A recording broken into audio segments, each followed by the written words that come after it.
We all know that Navy SEALs spend a lot of time in the shit, but it's Navy SEAL candidates who spend a lot of time swimming in shit.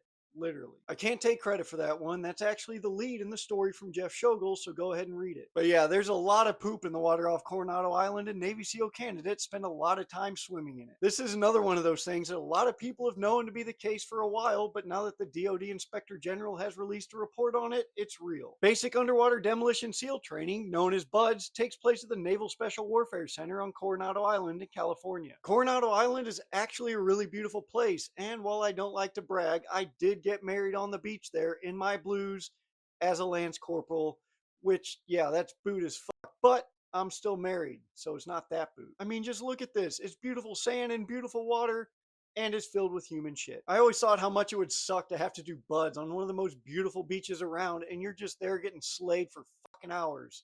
But I digress. People who live there know that the beaches are often shut down because untreated sewage from Tijuana, Mexico flows up. But even with the beaches closed, SEAL candidates often train in that water because it's not like they can just say, oh, not today, gotta go do something else, like get started on my book or something. But that risk is often met with the reward of gastrointestinal illnesses, and 1,168 SEAL candidates have experienced that between 2019 and 2023. Poopy water can cause a lot of problems that some of you may recognize from a game like Oregon Trail, such as cholera, typhoid, hepatitis A, E. coli, and of course, just the run-of-the-mill diarrhea and vomiting. The DoDIG found that Naval Special Warfare Command only moved 12 of 265 training events that took place in the fecal contaminated water, which is only 5%.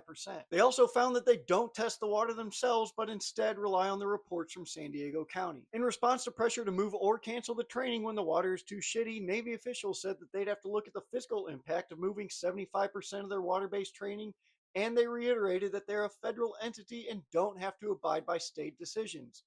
Pretty good points. And there's the fact that these guys are training to be SEALs, and it's pretty likely that they'll find themselves in even worse water at some point in their careers. That's probably one of the most popular responses we've seen to this, with people saying from their couches, of course, oh, well, they're Navy SEALs. They're going to be in shittier water than this eventually. They should just fucking toughen up. But most people who've thought about this for more than 5 seconds understand that there is no training value in drinking shit-filled water. Believe it or not, poop water does not make training more effective, and it actually degrades the candidate's performance and can leave them with long-term health problems. And usually you want to avoid long-term health problems that come from training. You can read this full story at taskandpurpose.com, and of course you can follow us right here for more shitty news from the military community.